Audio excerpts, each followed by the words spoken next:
I'm going to be speaking today on some principles of justice, basically on the principle of justice. And I'm going to be giving you some different interpretations. What I want to do, first of all, is talk about what the problem of justice is. Why exactly justice is a problem, what are the problems involved in it.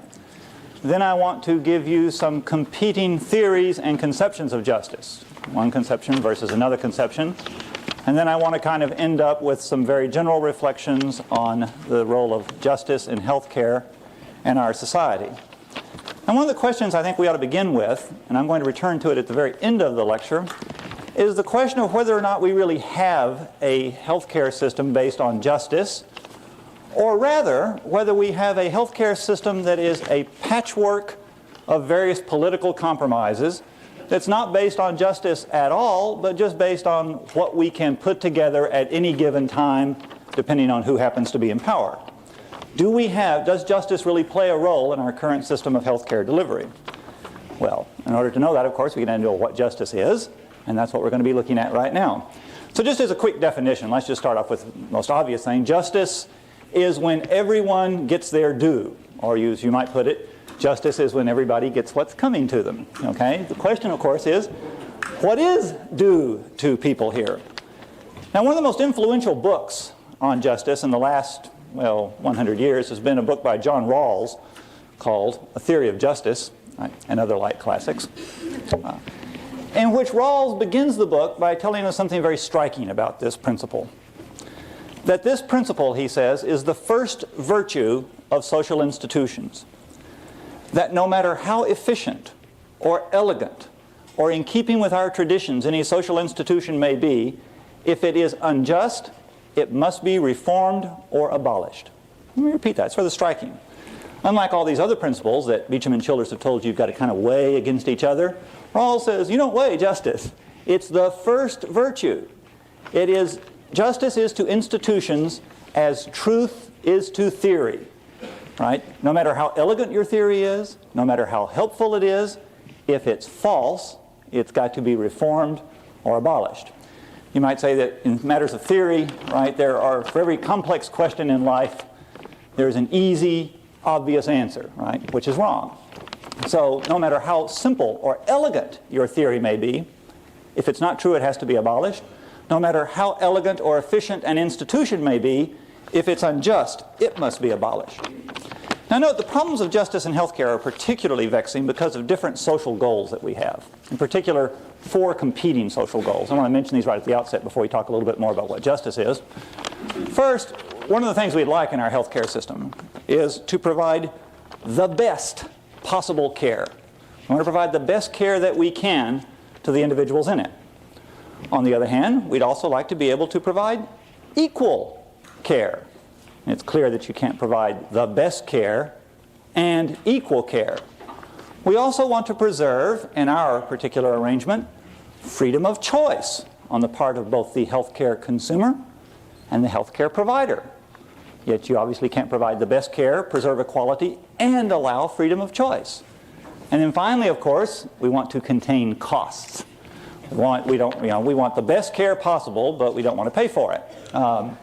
Now, it's clear that these goals conflict, and part of a theory of justice, if it's going to be of any value to us, is going to be able at least to help us pick and choose our way through these goals about learning how are we going to make compromises and trade-offs between best care, equal care, el cheapo care, and preserving freedom of choice for everyone. Now, I say justice is when everyone gets what's due to them. Right? And you might think that the quick answer then is what's due to people is, just that everybody be treated, justly, alike. There's a formal principle of justice which says treat like cases alike. You might think that that's really all there is to it, right? And then I could just sit down, right? We'd have a long and extended break. Look, as Beecham and Childers point out in the book, right, treating like cases alike is just not going to work because you have to know in what morally relevant respect are the cases similar. The best argument I know against this is actually an anecdote about a philosopher named Sidney Morgenbesser, who teaches at Columbia University, who 4 years ago was requested to serve on jury duty in New York City. The case concerned something to do with a New York City policeman. During the interview for jury duty, he was asked if he had ever had what he regarded as either an unfair or an unpleasant encounter with a New York City policeman. He said he had once had an extremely unpleasant encounter with a New York City policeman, but it wasn't unfair. He was then asked to elaborate. He said, in 1968, when I was walking across campus with my notes to teach my introduction to philosophy class, 3 New York City policemen ran up behind me, pushed me over to the ground, and they beat me with sticks. Right? And the person interviewing was astonished and said, this is not unfair. He says, oh, no, they did it to everybody. So obviously, you're going to need more than just the formal principle of justice here, right? You're going to need some morally relevant considerations. Now, in particular, you're going to need 2 considerations. You're going to need, does this go out? You're going to need an ideal of the person, okay? And you're going to need an ideal of society, because what we're going to count as justice, and this is going to become a little clearer, I think, as we go along, really depends on how we fashion those 2 ideals. What kind of people do we wish to be? What kind of society ought we be living in? Look, it's pretty clear if you just take a stark contrast that if you take 2 very different types of society, what's going to count as a just distribution of resources is going to be very different. Imagine a society that's fashioned like a sports team, let's say. Suppose, say, the National Football League incorporates itself into a state, right? It would be called, I guess, NUFL, right? Which is, that's how you pronounce NFL, NUFL. Now, in NUFL, resources would be distributed according to whether or not you help the team win. Right? And if you don't have what it takes, you're kind of a third-string backbencher and so on, well, you haven't got any complaint, because justice in that society is going to consist in treating like cases alike, but people are going to be treated very differentially according to how they help the team. This is obviously much different than any kind of society based on equality. So you're going to have an ideal of the person, I'm going to come back to that, and an ideal of society. What kind of people ought we be? What kind of society ought we be living in? Why, now we ask, why should we be doing this at all? Why is justice important? In his lecture, Tom Beecham talked about the philosopher David Hume, who speculated about a society composed of perfectly benevolent people, so on, in which justice wouldn't be an issue. Look, justice is an issue for us because of 2 facts. One's a fact about the world, and the other's a fact about us. Fact about us. We live in a pluralist society. Now, you may regret this. You may long for the days when everybody was unified, which never actually was the case, but you may long for it anyway. You may long for these days, but we live in a pluralist society. People have different ideals about life. Not merely do they have different ideals about life, they have different and competing ideas on how to resolve disputes about those ideals. Some people think we should consult Scripture. Other people think we should consult the latest works from the Georgetown philosophy department, right? So there's going to be very different conceptions in this ideal of pluralism. See, even if you imagined a society full of altruists, you would still have problems of justice. In a society full of altruists, you'd still have arguments among all the altruists about how things should be distributed. You can imagine the argument, right? Saying, you need more health care. Oh, no, not me. You really deserve it more than I do, right? Oh, no, you merit it, though, more, right? And so on. Well, even in a society of altruists, you would still have problems of justice. Second problem of scarcity. There's just not enough to go around. Look, this is going to be the case no matter what technology does, right? We can't hope to eliminate scarcity because scarcity takes 2 forms. There's the problem of scarcity when we ask who gets what when there's not enough to go around, when there just aren't enough hearts and kidneys and everything to go around. Who gets what? Even if there were enough of everything to go around, who gets the surplus when everybody has enough? Once everybody has adequate this or that, who's going to get the extra stuff, the extra cosmetic care, so on and so on. So you're always going to have a problem of scarcity. So even in a society of altruists characterized by Star Wars technology, referring to the movie, where there's just lots of things that can be produced, you still have problems of justice. A fact about the world, a fact about us, scarcity, and pluralism here. Now, the problems for a theory of justice, I think, given these facts of scarcity and pluralism, I think are pretty immense. What would be the purpose now we want out of a theory of justice? Well, in the healthcare arena, we would want it to pick our way between those 4 competing goals. Best care, equal care, freedom of choice, contained costs. More generally, though, what we would like a conception and a theory of justice to help us with is to provide an overall basis of agreement so that citizens in a pluralist society can discuss their policy disputes, their various kinds of arguments about what ought to be done with public resources on a common basis. A theory of justice, that is, should supply us with at least a common moral point of view.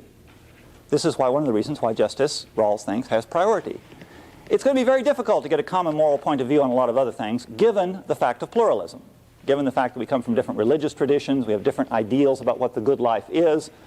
But we should be able at least to come up with some idea of a just distribution of resources that will somehow span all these differences. Because of this need, because of this aim, because of this fact of pluralism, a theory of justice is going to have to be, well, you might say a pragmatic theory, I guess would be the term I would use. It's going to have to be a pragmatic theory. John Rawls sometimes calls it a political conception of justice. What do I mean by this? It's going to have to be a theory that doesn't rest on any particular comprehensive vision of life. In a way, this is kind of obvious. We can't rest our conception of justice on a particular religious conception. We know that, right? There's just too much history behind this, the history of religious wars, etc. So you obviously can't argue for a particular conception of justice because it's required by your Islamic faith, or your Catholic faith, or your Jewish faith, or your Protestant faith, or whatever, right? So the theory of justice has to, in some sense, abstract from religion, has to be acceptable to many different religions. But notice it also must abstract from philosophy, too, because there are, after all, just as equally strong disagreements among philosophers. Look, if we have to wait for a theory of justice, wait until the utilitarians and the deontologists settle their disputes, right? If we have to call, say, people making public policy, say like Pat King, right? Say, hold off, wait until Beecham and Childers have worked it out, then you can get to work, right? We're going to have a very long wait, right? Now, there's a historical reason for this. I mean, often it was felt that philosophy was supposed to provide the answer which religion couldn't do. People who had different religions fought each other and killed each other, whereas philosophy was all sweetness and reason, right?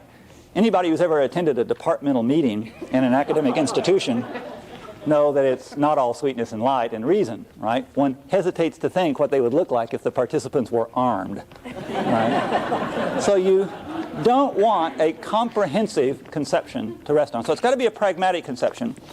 And this means we have to, as it were, perform a kind of interpretive task. We have to ask ourselves, given all these vast differences that we have, is there any conception of the person, is there any conception of society, and are there some other moral conceptions that we all share? We can kind of imagine that we share them so that even though we all come from different origins, we all converge on a few common points.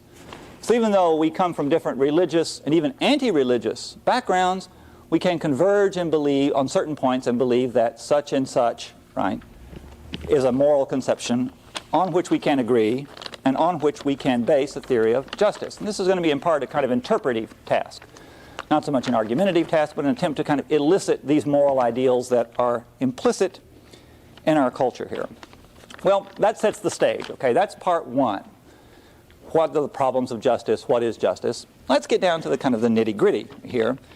What exactly is involved? And I'm only going to speak of distributive justice. I'm going to be limiting myself today just to talk about the distribution of privately owned resources. I'm not going to be talking about, or at least only in passing, political liberties or any of these other interesting and important topics. So distributive justice. Who gets what and on what criteria? Now, the basic elements of the theory of justice seems to me are really three. I hope you can see this. We have persons and their features. What do I mean by features of persons? Well, things like their various tastes that an individual may have, the particular ambitions that a person may have for their own life, their particular conception of what is a rewarding or fulfilling life. So persons and their features, the kind of external circumstances in which people find each other. Let me explain that in just a minute. And then privately owned resources. And we want a theory that's going to link persons and their features, the circumstances in which they find themselves. Some people happen to be rich, some people happen to be poor. And privately owned resources, such as income and wealth or access to health care or whatever it might be, insurance schemes, so on. Now, notice, I think it's very important to keep this in mind. We're going to need to distinguish sharply between the circumstances in which people find themselves and persons and their features. Why would we want to do that? Well, We might think at first that the questions of distributive justice were simply answered by saying, well, you got persons and you got resources, and how do you get them together in a fair way? All right, well, that sounds natural, right? One way, say, well, why not just have a lottery, right? See, here's a really dumb idea, okay? Imagine you had a lottery, and you had all the names of all the people in the country in one pot, and all, let's say, the salaries in another pot, right? And at the end of the year, you could draw names out of the pot here on one side and draw salaries out on the other, right? And match them up. We could have some high official, right? Like the president do it, right? Actually, he's kind of busy these days. He hasn't been doing much. We could use the vice president, right? It would be a task which is commensurate with the talents involved here, right?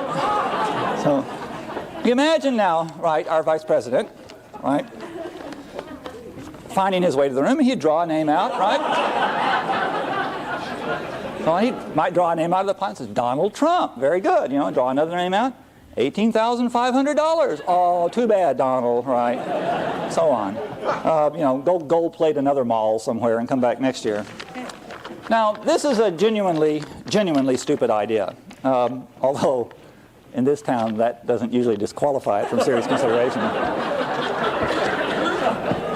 And one of the reasons why it is a genuinely stupid idea is it isn't appreciative of the features of persons, of their tastes and their ambitions and how they wish to lead their lives. Here, there are many other ways in which it's a silly idea too, but that's the major way. So we need a theory now which is, you might say, going to have to go in two directions at once. It's going to have to be sensitive to persons and their features and their ambitions. Make room for the fact that different people have different ambitions in life. And also make room for the fact that people find themselves in circumstances not of their own control, not of their own making, in undeserved circumstances, you might say. Now, the most natural way to think of this, of course, is the idea that we link persons and their features to privately owned resources via a concept of desert. Beecham and Childress begin their chapter on justice saying justice is most naturally linked with the idea of desert. A just world is the one where the resources go to those people who deserve them. There's a classic argument for a free market economy which says a free market by and large rewards, the very industrious and the thrifty, and it punishes the indolent and the lazy, right? So a free market rewards the virtuous and punishes the wicked. Now, as attractive as that idea may be, I think it's wrong. It's wrong probably for two reasons. First, this reason probably isn't going to impress you, but let me give it to you anyway. First, it's probably circular. That is, you really wouldn't be able to figure out what a person deserved until you figured out what justice was. So you couldn't figure out what justice was by relying on some concept of what they deserved unless you like going in circles. Okay? But more importantly, from a standpoint of justice, or standpoint, of a pluralist society in which there's going to be many different ideals, I doubt that there's going to be any sufficient agreement on goods so that we could say that one person deserves something and another doesn't here. That is, it's going to be very difficult, unlike, say, in the state of Nuffel here, to come up with any conception of common good so we could say, yes, this person is virtuous and deserves this particular type of reward here. It's often thought that maybe you might think this is the case, say, if you thought of life as a race, right, in which we're all kind of running for the finish line, right, whatever it may be, and whoever gets there first gets the goodies, right? Ivan Boesky is apparently the author of what has become a popular bumper sticker, right, that great ethical thinker, Ivan Boesky, who said something to the effect of, whoever has the most toys when he dies wins, right? And this is the idea of life as a race, right? And the prizes go to the fastest. Although we could think at the moment that Ivan Boesky is in a kind of extended pit stop in his race, right? So we don't have to, I guess, take it that seriously. The first person, I think, to think of life as a race was Hobbes, by the way, all right? Hobbes, who's hardly a model of sweetness and light himself. Hobbes, in his Elements of the Laws, defined all the virtues in terms of a race. He said to feel glory is to win the race. To see another person fall is to have a disposition to laugh. To know that you're behind a few other people is humility. To know that you're behind a lot of other people is misery. So on, right? But anyway, life is not a race. Even if you think it is a race, ask, for what? Right? It reminds me of a cartoon I saw in the New Yorker of two angels sitting on a cloud and a jogger angel's going by them. And the angels are saying to each other, I wonder what he thinks he's keeping in shape for now. Right? Now, There is, however, I think, a deeper reason from a standpoint of a pluralist society why you wouldn't want to use the theory of desert, and this plays into this alternative conception of justice. And that is that we would think that you deserved certain resources provided only that you deserved whatever it is that you use to get those resources. But it's pretty clear that people often don't deserve many features of their life, many, in fact, very important features of their life. People can be winners or losers, as we can put it, in three great metaphorical lotteries. Some of these are discussed in the Beecham-Childers chapter. First, there's the natural lottery. Look, some people win and some people lose. Some people are born with a lot of health and a great genetic makeup so that they don't tend to get sick. Other people are born chronically ill, right? Or born with dispositions, perhaps, to develop chronic illness later on. And this is no fault of their own. This is not of their choosing, not in their control. They can't be said to be deserving of this. The philosopher Bertrand Russell was asked in his, I think his 95th birthday, he lived to 97, right? What was the secret of a long life? And he said, choose your parents wisely, right? Which, like most philosophical jokes, is a real side splitter.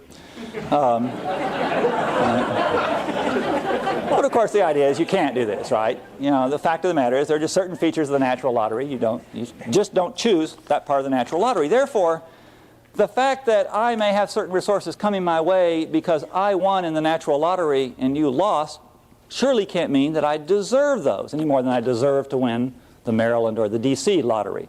That's just luck. Good luck and bad luck, okay, the natural lottery. There are also, of course, winners and losers in what we might call the social lottery. And the social lottery is not just a matter of being born, say, wealthy or poor, but also very much a matter of the kind of, well, social environment into which one is born. You might, if you come this far, the odds are you came from a pretty good family, probably gave you adequate nurturing, allowed you to develop a sense of self and a sense of responsibility and adequate sense of self-esteem here, but that's not true for everyone. Some children are born into terribly abusive homes. Some people are born into homes in which they're really not capable or allowed to develop this kind of sense of self. And it's not their fault. It's not of their choosing. It's bad luck. Now, the odds are if you're here, you've had good luck, right? Robert Coles, in his book, the psychologist Robert Coles, in his series of books, Children of Crisis, has a section on the children of the poor and the children of the affluent. And he talks about how at very early ages, like about 4 or 5, the children of the affluent tend to say things like, well, when I grow up, I'm going to have to work very hard, right? You have to work hard in order to get ahead in the world. There's a sense, though, that the world is my oyster. There are lots of possibilities. I've got to really go out and grab them, right? Whereas children of the very poor often tend to say things like, well, there's just no sense trying. They, capital T, they've got it stacked against you, right? You're just butting your head against a wall here. So even at a very early age, there's a sense that, it's not that you're lazy, you're crazy to run your head against this wall here. Now, no, it is very easy, I think, at various points in our lives when you achieve a certain level, let's say, of professional stature, right? To think that it's all been your doing, right? That you didn't, in fact, stand on the shoulders of other people. You look back on your life and you say, ooh, I studied hard in high school. I did well in college. In medical school, I was a good person, right? I'm a good little doobie. I deserve everything coming my way. And even when on April 15th, I often have these ideas myself, right? But you really think about it, well, there's really a lot. There's a lot that is just a matter of luck. It's hard to say exactly what is and what isn't a matter of luck. But it does seem at least safe to say that a large part of our makeup, our psychic makeup, that strength of character that allowed you to pull those all-nighters in undergraduate school so you didn't fail out, was in fact a matter of luck, not something that you chose, perhaps, to have. Okay? Some of it you obviously did, but not all of it.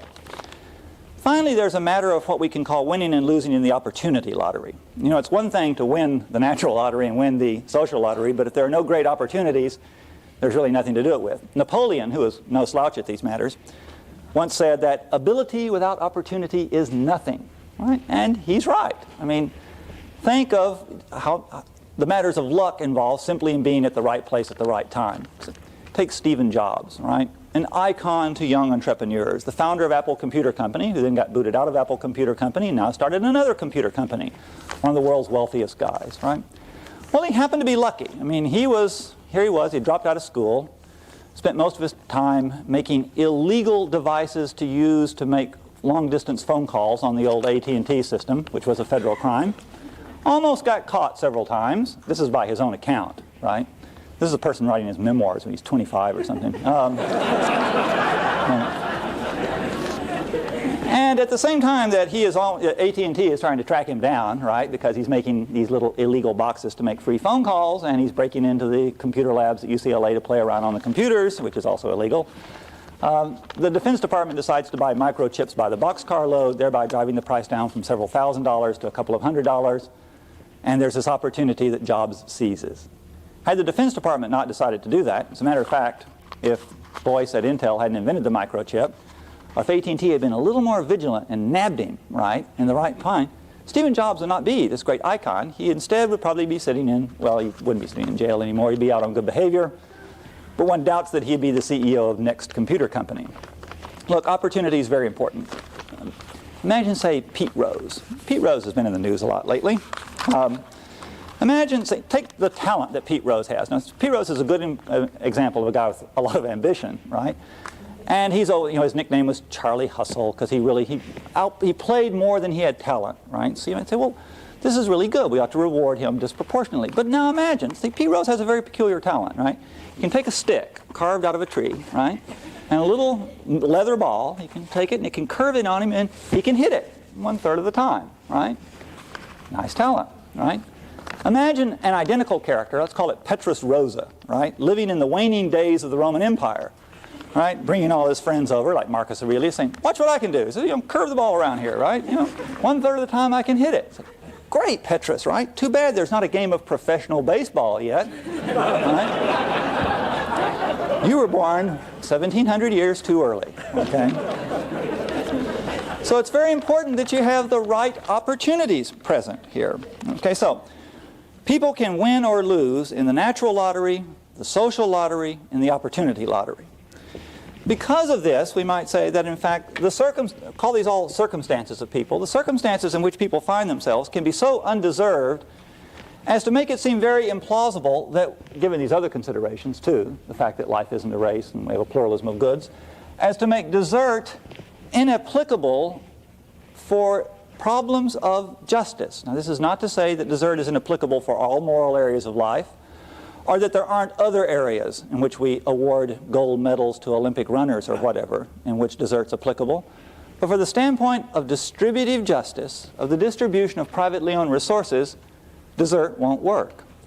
Instead, we should adopt a different principle. Following Rawls, let's call it entitlement.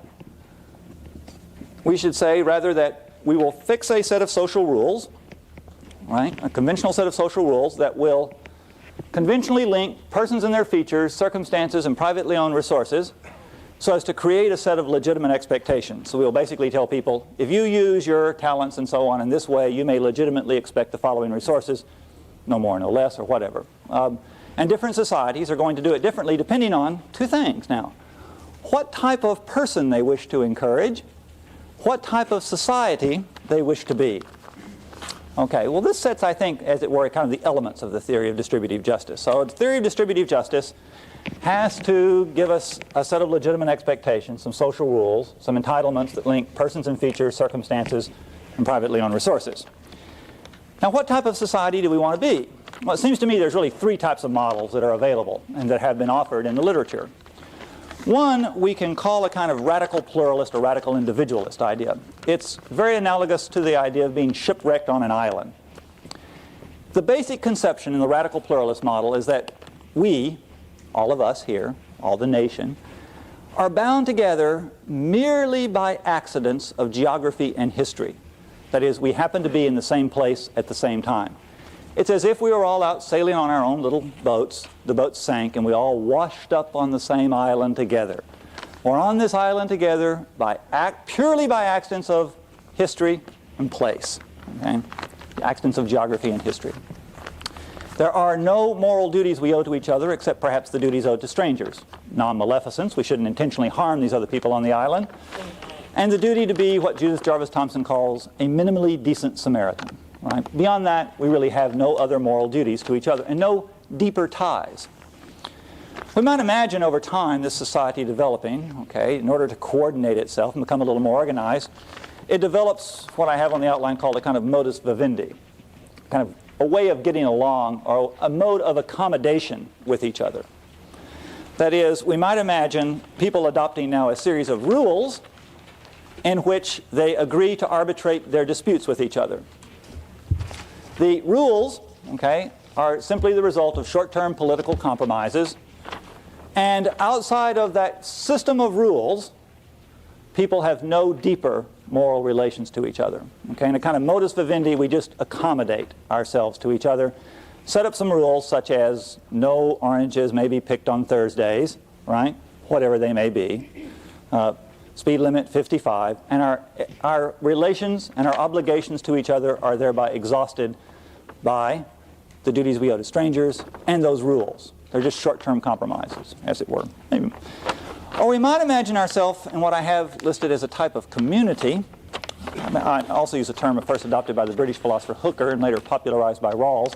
It's a type of social union in which our encounters with each other and our ties with each other are expressive of certain common moral principles that we hold and are not merely the expression of rules based on immediate political compromises. A true community, that is, has a different set of ties with people with each other. People have a concern for other members of the community. Part of who we are, part of how we think of our own lives is structured by the community. Notice this is now moving away from the radical individualist ideal. When we wash up on the island, our lives are our own, period. You don't think about anybody else, you just don't hurt them, and you are a minimally decent Samaritan. You might eventually establish a set of rules. You still have no intrinsic connection, right? And you accommodate your disputes with each other in terms of these rules. Or you might finally see it as a shared set of identities in which we share our fate with each other, in which we have a common commitment to a set of common moral principles. And let's call this a form of social union or a form of community. Now, the type of community that we have evolved over the years, I think, involves a certain type of self. It involves a certain type of person. I'm not going to go into all the details, but let's just say that it's a person who is both recognizes others and wants to be given respect by others, okay, a self-recognized and respected by others, in which there are, well, let's call it two moral powers. A power to form one's own conception of the good and to revise it and deliberate about it, and a capacity to act according to a sense of justice. Now, this is a conception of the self that we can call a pragmatic conception. Why is it pragmatic? It's a conception that we can all share even though we may come from very different backgrounds. From the standpoint now of a political community that we've just formed, we can agree on this particular ideal, although we will disagree about how all the details perhaps are going to be filled in. So let's call this a kind of pragmatic or a political conception of the self in this form of community here. Now, this has a certain, of course, root in religious traditions. You might say one of the features of being recognized by the people traditionally is that you are recognized in terms of your rank, which is, of course, hereditary, and that you cannot move up and down in your rank. That's what it means to say it's hereditary. But there's a very powerful ideal operating in the Judeo-Christian tradition, which is that in the last analysis, rank is unimportant because all people are equal in the sight of God. We've since given this a more secular term. We now call it respect for persons here. But the idea is similar. Kant called it, for example, the aristocracy of all here. Everyone has a certain claim to equal recognition. So let's call this a conception of equality. And now what I want to do is proceed on to the next section and spin out two different conceptions of an egalitarian system of justice. Now I'm going to define an egalitarian system of justice as one in which people cooperate on the following basis. Namely, that those who have more private resources, those who have more, are obligated to acquire it in terms that are justifiable to those who have less. All right, since this is such a nice principle, let's repeat it. Those who have more in society must acquire it on terms that are justifiable to those who have less. Anything else is going to be a violation of the ideal of equality. That I have an obligation to cooperate with you on the basis of these shared communal principles, provided that whatever more you have than me, you have acquired in terms that are justifiable to me here. There are two ways in which we can think of this kind of justifiability. The first way, of course, is Rawls's own way. Rawls calls it the difference principle. It's a principle to accommodate the differences between income and wealth of various individuals, or more generally, privately owned resources. Rawls says the only way in which we can justify having more is that those people, the only way we can justify having more is that no inequality of resources in society. That's a very striking principle. No inequality is justified unless that inequality works to the betterment of the worst off group in society. So you always look at the worst off group in society anytime you're introducing an inequality, and you say, does this make them better? If it does, then the inequality is justified. If it doesn't, then no matter how efficient it is, no matter how advantageous it may be for any particular group, or no matter how much we may want it, it is nonetheless unjust. And it's been argued that we should use this principle, for example, in deciding how we're to pick our way through these four goals of healthcare. For example, it has been argued that we should allot healthcare resources in a way such that we maintain equality of healthcare resources. Everybody gets the same, unless an inequality would work to the benefit of the worst off group in society. Here. This is rather striking as a moral ideal. It's also probably not an ideal that you could hold on to very long after you thought about it. And this is pointed out a bit by Beecham and Childress in the book. Look, the problem with Rawls's conception, and it's informed a lot of contemporary, I think, discussion of justice in healthcare, is that you end up basically pouring all your social resources into the worst off class, and you never get around to building anything else, like bridges or schools or grand institutional buildings like this or anything. Why? Well, you can always imagine a class of people that have lost all the lotteries, right? Have every known disease to humankind, and then have been struck with lightning just for good measure, right?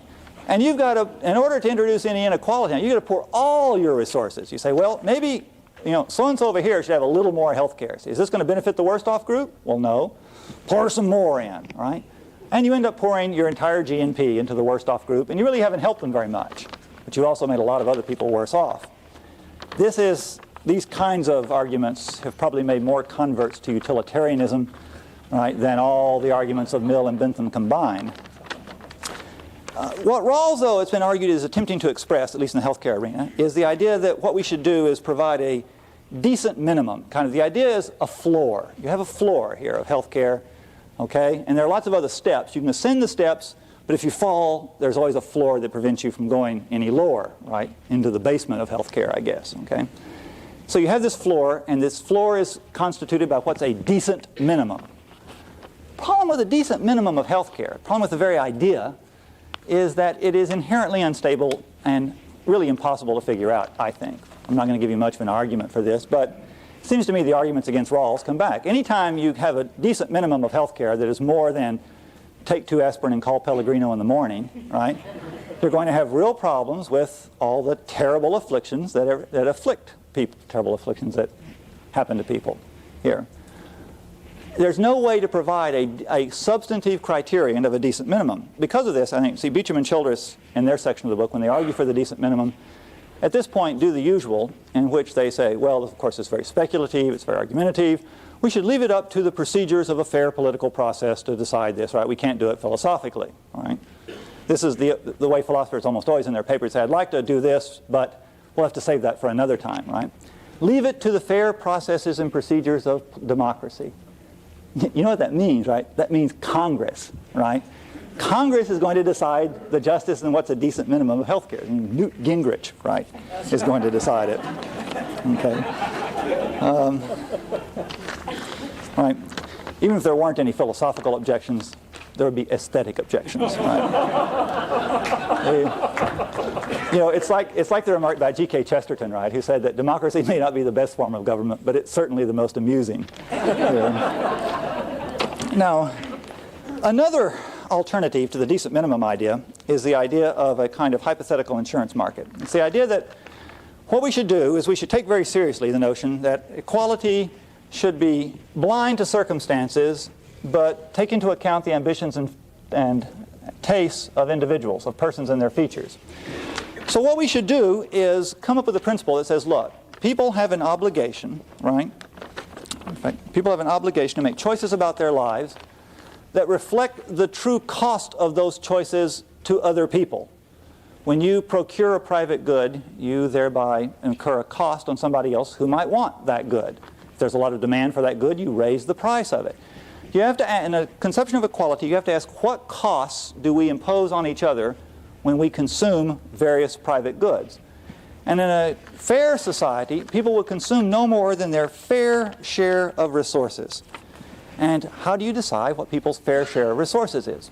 Here's a way to try. Imagine that we had a group of people, okay, very much like us, but we somehow deprive them of a certain bit of knowledge. Okay? They don't know exactly how old they are. They don't know what sex they are. They don't know, well, really how healthy they are. In fact, they don't know really anything about themselves in this case. Imagine that we could do this. If you're having trouble, imagine one of these old kind of black and white Hollywood movies, right? Where there's this angel, like here comes Mr. Jordan, lots of dry ice and clouds, and it says, you're a disembodied spirit, and you're about to be born into the United States. You say, oh, that's great. It's wonderful. I get to be an American. Okay, which one? Like, I'm not going to tell you. But here's the trick. You get to design the health policies for that country. So, well, am I going to be male or female? Don't know. Black or white? Don't know. Right? Old or young? You don't know. Right? What would you do? Well, now let's imagine that we have a group of us little disembodied spirits. We all know that, I know it's hard to imagine. We all disembodied. We're going to be born into the United States, right? So you think this is abstract, right? You should talk to economists when they talk about these kinds of things, right?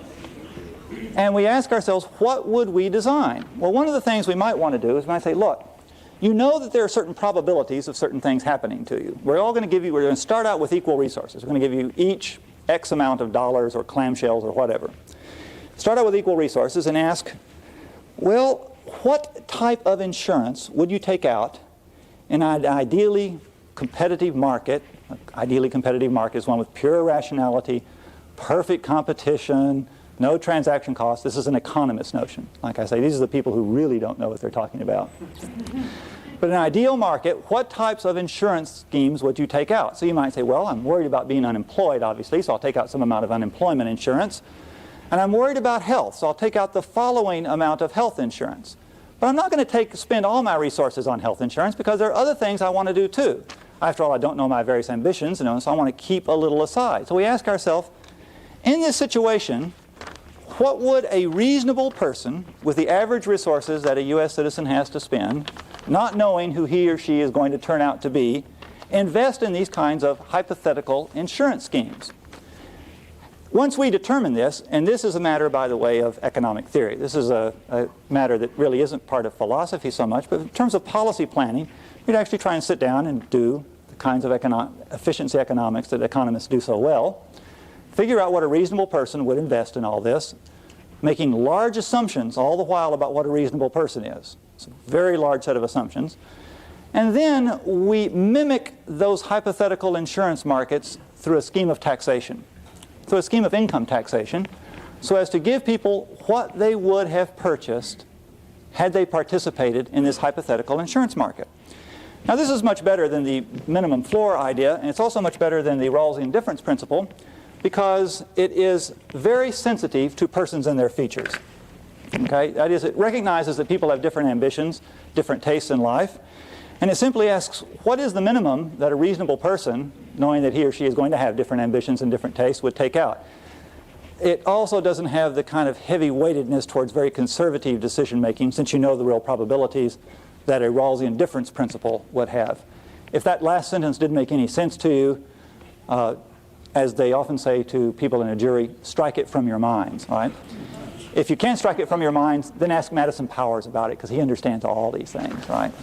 Now, this, of course, this hypothetical insurance market gives us a way of, I think, thinking about equal shares and justice here that gives us a conception of equality as equal resources.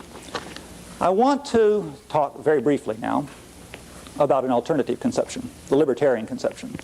Libertarians, who form the third largest political party in the United States, say that this is all wrong. Say, look, a lot of what you've said is right. You know, people's lives matter to them and all this stuff. But the point is, what's really morally important about people is not this idea of being equally recognized and all this other stuff. It's the fact that people can make choices, that people have a certain amount of freedom in their life. What's morally important about people is their capacity to choose.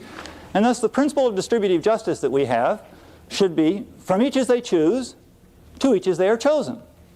And fairness has nothing to do with it. What I have been arguing for is a conception of justice as fairness, arguing that fairness is now best set by this conception of hypothetical insurance markets. The libertarians, on the other hand, tell us that fairness has nothing to do with justice. Now, to give you a sense of this, I'm going to give you kind of a whimsical example. It comes from Robert Nozick, right, who wrote a libertarian treatise called Anarchy, State, and Utopia. Nozick says, look, it's often true that people's circumstances are just terrible and they're undeserved, right? But so what? Here is the world, imagine, okay? The world consists of person A, person B, person C, person D, and then the opposite sex, A prime, B prime, C prime, and D prime. Okay, doesn't matter which sex is which. This is one set, these are the other sets. In this world, people are deciding to get married and they're looking for the most attractive partners, right? Now I've ranked them in terms of attractiveness, so that if you look at A, for example, A is the most attractive person in this world. A is very well off, well-to-do, you know, good looking, you know, good sense of humor, right? Ironic without being cynical, right? Vulnerable without being wimpy, right? So on. B is almost the same, but has a tendency to blame other people for his or her troubles, right? C watches entirely too much television, right? D is ghastly, right? Now D, of course, would rather marry A prime, right? That's D's first choice. But of course, if we allow free choice on the basis of completely undeserved circumstances, A and A prime will marry each other, B and B prime will marry each other, C and C prime will marry each other, D and D prime out of desperation, right, will marry each other. And we might say, well, gee, this is really too bad, isn't it? I mean, after all, A didn't deserve to be so good looking and wonderful, right? And so we ought to, in all fairness, well, I don't know, disfigure A, right? Or right, throw foul chemicals on him or her, something like that. Well, obviously not, right? So what the libertarians like to say is, look, it really is unfortunate that D doesn't get to make the important choices in his or her life. D's stuck with D prime, vice versa, right? That's very unfortunate, but it's not unjust here. Now you might say, well, yeah, okay, the whimsical example of getting married, that's very nice and everything, but what about these real things that people do when they make their own choices and they really disadvantage other people in the real world, right? Not in terms of marriage partners, but in terms of really taking resources away from other people. Well, that happens all the time. I mean, suppose that you build mousetraps for a living. Very nice, elegant little mahogany mousetraps with brass springs, right? Sold in the Sharper image. Okay? And your family's been doing this for centuries, and then I come along and develop a new mousetrap, a better one, right? A digital mousetrap that can be assembled for a couple of cents, and I put you out of business. Well, so what, right? Say the libertarians. And after all, I had a right to do it. My right severely disadvantages you. You're now out of work, you're unemployed, right? Your life is over, it's ruined. But I had a right to do that, okay? The libertarians hold up the ideal of liberty, not equality as primary, and say, look, anytime you try and enforce equality, you've necessarily got to interfere with people's lives. This libertarian conception has been given a very elegant formulation in an important work by Tris Engelhardt, mistakenly titled The Foundations of Bioethics, in which he argues for this libertarian conception of healthcare. The idea is, let everybody choose everything freely, and then after it's all over, out of beneficence, we'll take care, perhaps through voluntary contributions, of the less well-off, right? Not a conception of equality, but rather a conception of liberty. Now, one of the striking features of the libertarian conception is that it has a much different view of people. Really, people as involving the choice of their will, and it has a much different conception, as it were, of whether or not we should consider the costs of our choices. The libertarian says, make your own choices. You're under no obligation to consider the cost to others. The egalitarian conception says, you are always under an obligation to consider the costs of your own ambitions and projects to other people. So there's a very different conception of the person and a correspondingly different conception of the type of society in which those people are living. Now, ask ourselves, which one is the more adequate conception? Well, I think it's partly a matter of interpretation. We may want to go over this in the groups when we talk about some of the issues involved in this. Some of the issues you may want to talk about, for example, involving, say, transplantation of organs and so on. What's a fair way of distributing that here? But we ought to ask ourselves, which one best captures the kind of society, the deeper moral ideals that would give us the pragmatic theory of justice for which we were seeking? I'd suggest it's the egalitarian conception. It seems to me to catch more of the sense of what we might call the idea of human dignity. That people's lives matter intrinsically, that the value of people's lives is not exhausted by their usefulness to other people, by their simply providing resources perhaps for other people to use, but matter as ends in themselves. That the value of people's lives is not exhausted by their usefulness for other people. It's not much of an argument. We don't have much time to go into deeper arguments about this. Very quickly, though, looking at our society, returning to our first question, do we have a system based on justice or on a kind of patchwork? It seems to me that just a cursory look, if we take the egalitarian conception seriously of hypothetical insurance markets, show us that there are lots of people in our society that don't have the resources that they would have if everybody had started out in a perfectly equal situation with equal resources and then decided to invest in certain types of insurance schemes and then went off on their own way. That lots of people have much less than that. So no, we don't live in a just society. Now, it seems to me that there are some real problems with that. If we decide we don't live in a just society, we have to ask ourselves, why should those who have less than we do continue to cooperate with us? I think that's a real question. Why should they? What good reason, moral or otherwise, do they have, other than the fact that we might force them to do it? If we're going to ask people to make sacrifices, we're going to have to at least have two conditions met. That these people that we're asking to sacrifice have some power over the shape the community takes, and that these people also benefit from the goods that that community has. I guess we might add a third thing, that these people have been treated as equals. Very rapidly, let me wrap this up. Healthcare, it seems to me, is a particular type of good in a society. It's what I would call a strategic good. A strategic good is one that allows us to project our ideals so that we can see them. What do I mean by this? In a pluralist society such as ours, if we really are a social union or a true community, is going to be a society in which it's always difficult for us to see the natural bases of sharing here. The centrifugal tendencies are too much. We're always being pulled apart by our different ideals and different conceptions of what life is all about. And it's very natural for us to want to find some way of projecting our ideals, projecting the kind of shared set of principles and bonds that hold us together. We do this, of course, through some types of ceremonies, like 4th of July or Memorial Day. But we also do it, I think, with widely shared conceptions of goods. Goods relating to the excellences of human life, goods that are inherently moral on their own. It seems to me there's two of them. Education, for our purposes more importantly, health care. Projecting a kind of equality of health care based on what people would elect to have in a hypothetical insurance market is a way of projecting our ideals so that we can see them, so that we can publicly affirm the type of community that we have.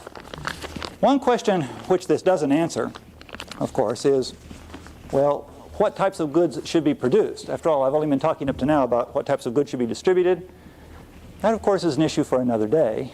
It's not a question that justice answers, but it is a question also about the type of community that we want to be.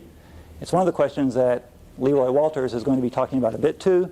What type of person do we want to be? Well, look, this is a lot of stuff. This is very murky stuff, right? You can see that the issues of justice really involve a lot of other issues. It's not just a principle. It involves the conception of what kind of people we want to be, the conception of the ideal society. It involves a lot of issues of kind of metaphysics and free will, how responsible we are for our own actions. These are very murky waters indeed.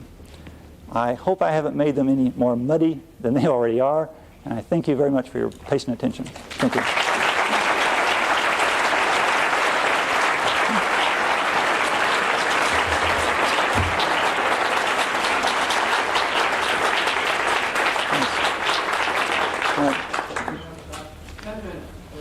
We do have discussion.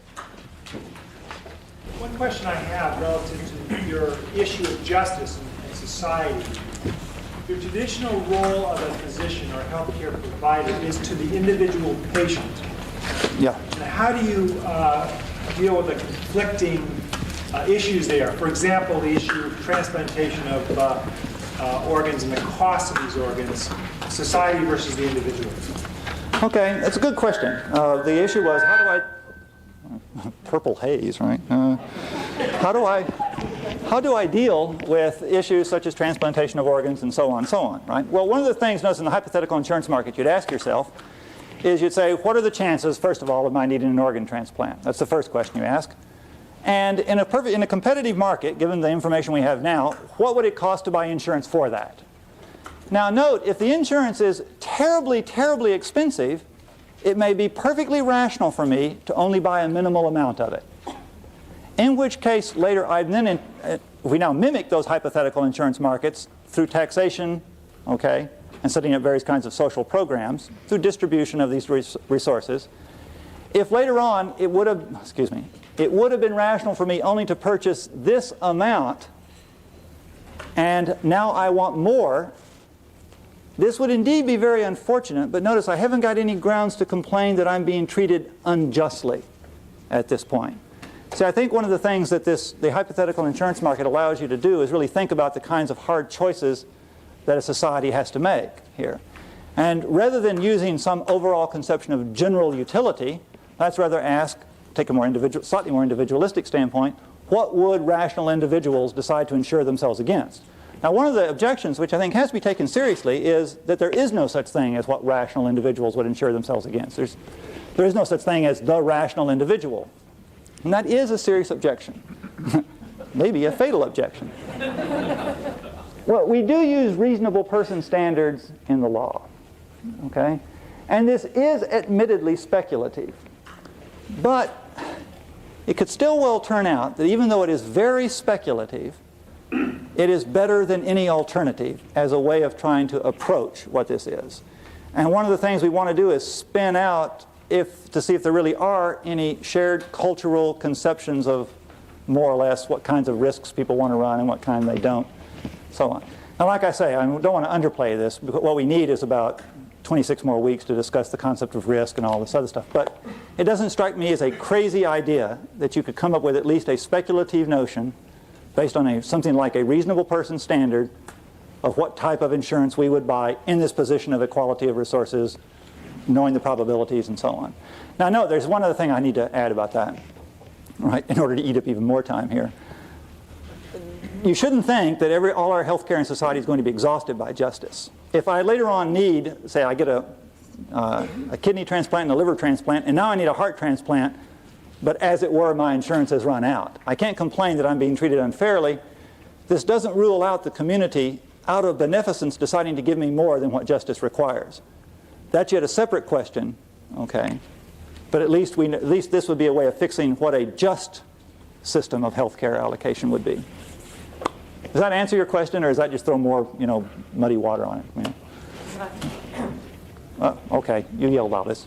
This is probably very naive, but I'll ask it anyway. I'll give a naive answer. Okay. Rawls' difference. Uh-huh. It seems to me that is so theoretical and so idealistic as to have nothing to do with the real world.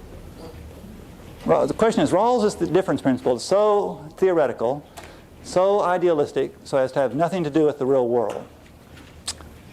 Well, in a sense, you're right. In fact, probably in the most important sense is you're right.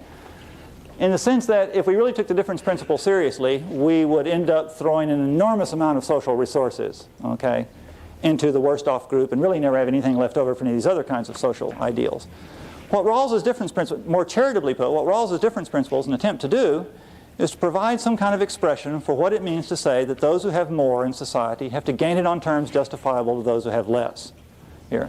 So it's an attempt to say, look, even it might work perhaps as a rule of thumb or as a heuristic. If you're going to introduce inequalities in a society, or you're going to allow them to persist, ask yourself, is this helping the worst off group? However that group may be characterized, right? And that may be a very good heuristic to kind of keeping your eye fixed on what a just egalitarian conception requires. So in that respect, it may have something to do with the real world, in the sense it may be a good heuristic or a good rule of thumb. Here. Yeah. Yeah. To me, the more important question is whether or not the person who's not benefiting from the present distribution system has a chance of becoming one who does indeed benefit. Okay. Given the present, the question is whether a person not currently benefiting from the present system. So the question that we ask isn't how much are they benefiting from what we do, but rather are we giving them a chance to become one of us? At this point, for someone who's never been one of the disadvantaged, it seems if we're talking about justice, the real question is the ability to change your situation, not the ability to get a little bit of a token so that I can benefit. Yeah, that's right. I mean, by resources, by the way, I'm going to mean all these privately owned resources, but that's a lot of other things. We would want to, I think, ultimately, in a full-fledged theory of justice, have a whole notion of what we might call human resources, educational opportunities, and so on. Yeah. I would put that into the notion of resources also. But that, I mean, life is short, right? And I think you're right. In a full-fledged theory of justice, or even conception of justice, in a full-fledged political program, we'd want to try and bring those who are disadvantaged into the state that they would be in if this were a fair society. That's the ideal at which we would aim. Yeah, the person back here. Yeah. What is your search for justice? As we started from a position that it's the individual, you're starting from an individual point of view. Yeah. As I listened to you and read the book last night, I had the same sense of difficulty in Toronto. You said in response to an earlier question that it was hard to start from a principle of general utility, but in systems where there is so-called universal health care, then that seems to be a very, very different starting point. Just wondering how you can start about justice from a very different perspective. Okay, one of the features I want to claim is that it's possible to, this is going to strike you as a very bald claim, right? It's perfectly possible to reconcile our traditional emphasis on individualism with this ideal of community that I outlined, that we have a particular type of community, a form of democratic liberal social union, in which we wish to express a kind of solidarity with each other through a sharing of resources that is best expressed by those who have more have to gain it on terms justifiable to those who have less. Now, point is we also want to be very sure that we don't overemphasize the notion of community, but that we emphasize the individualist notion that is present in our culture. Remember I said we wanted a pragmatic conception. We want a conception that's acceptable to all of you independently of your particular philosophical or religious starting point. So the Kantians can accept this, and the utilitarians can accept it, and the Aristotelians can accept it. They can all come to it through different ways. Okay? This is assuming, I haven't given you any argument for this at all, that this idea of individualism is important in the kind of Western culture we're in. So what we want to do is have an idea of individualism that is going to still allow us to come up with social policy. So we ask, what would individuals, starting out from a perfectly equal starting point with equal resources, but deprived of certain knowledge of themselves, right? See, put them in a really fair auctioning or bargaining position in this case. Deprived of knowledge of who they are, so they can't discriminate against the other sex or the other race or short people or tall people or whatever. And now ask, what would individuals reasonably insure themselves against? And that provides you with a admittedly speculative standard, for fashioning public policy, which is, of course, going to be fashioned, right, in terms of universal health care or something like that. Gives you an ideal for fashioning public policy that also is attentive to the individualist nature of our culture. Did that just sound like so much gobbledygook, or did that... No, I have no difficulty with that. Oh, you don't? My only concern, though, is that assumes that that's the starting point. Oh, yeah, that's right. That it's I won't say uniquely American, but I think it's a more particularly American perspective than would be the case in many others. Well, that may be true. I kind of doubt it, but that would probably take us a bit far afield, I think, right now. It's a good point, though. Yeah. Start out by promising people to get them into a real social contact, but then you end up saying that justice is not enough. It must be integrated by other things, like solidarity and so forth. Isn't this a contradiction? I started by saying justice was the first virtue of institutions, and then ended up saying it may be the first virtue, but it's not the only virtue of institutions. There are many other virtues, and after you satisfy, don't be happy. We're a long way from satisfying justice. But if we did satisfy all the demands of justice, we shouldn't be happy to stop there and say, well, we got a just society, everybody go back to sleep, right? you also want a better society. Okay, so justice is only, as I've put it, only concerns the distribution of goods, notice. We haven't yet talked about what goods should be produced in order to be distributed, and that itself is going to involve questions, well, of social utility and of what kind of society and people we want to be and so on. Yeah? In the hypothetical model, how do you account for changes, new things that come up that weren't known when you made those first choices? Oh, okay. Well, the idea, of course, in the hypothetical model is that it's not as if we make choices and then they're fixed for all times. We're going to be continually engaged in this kind of policy review all the time. So what we want to do anytime we sit down for any type of policy review is, given what we know now, what's been produced in the last 50 years, right, and its costs and attendant risks and benefits, what would reasonable people take out as hypothetical insurance, right, in light of the information that we currently have. So this is a way of continually updating our policy in light of the same principles, okay, but new information. Is that, I notice everybody's shaking their heads, right? I think this is because either people are, I've hypnotized everybody, or... Do you have to add more resources, though? Otherwise, are you saying that people just are constantly redistributing? I think what it means is that we're constantly redistributing. Yeah, you said, do we add more resources, or is it that people are constantly redistributing? Income tax is going to lead to redistribution, yeah. Notice you'd have income tax and not consumption tax. Consumption tax is taxing people for their ambitions and tastes, for features of themselves. We're only taxing the circumstances. We want to be sensitive to ambition, but blind to endowment, right? Sensitive to those features of life, okay, that involve our choice, blind, however, to circumstances, right?